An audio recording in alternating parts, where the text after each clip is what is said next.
Кантип барам. Мен жаралдым, дүйнөдө жашап жүрөм. Баскан жолум каткырык, мазак, күмөн. Коомдун жутуп алгандай аң сезимин койкоёмун, турса да артып күнөм. Келсе кокус, акыркы таң аткан күн, куу кекиртек себеби азаптардын, куу дарактай сооп байлап мөмө бербес, кантип барам астына жараткандын. Жай намазга жаш төгүп ыйлай албай, ата энемдин бутун өп сыйлай албай, жакыр тарткан чөнтөгү, жан дүйнөсү элим үчүн жан кейип туйлай албай, кантип барам астына жараткандын.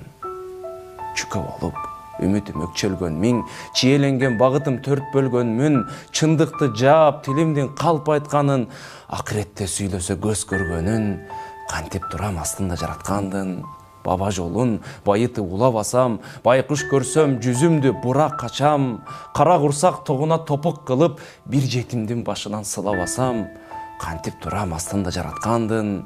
Азгырыктан адашкан кайта албасам, ар ишиме мактанып айгайласам, көпүрөнү балалык куруп берген ичкен досту ичпе деп айта албасам, кантип барам астына жараткандын.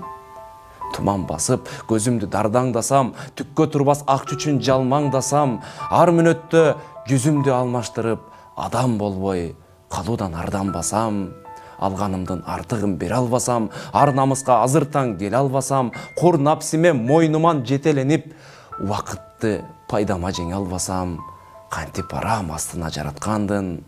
Жасалгандай, таптаза тунук нурдан, гүл жыттанган кыз дүйнө кызыктырган, мээ айланып жүзүнөн өпкөн кезде мээримдүүнүн өзүн да унуттурган. Кеңкейемин өмүрдөн түргүткөнгө, эмне таптым түбөлүк түркүк жерде. Айткылачы, кайсыл кылган ишиме мактанайын, силер менен коштошуп күн бүткөндө.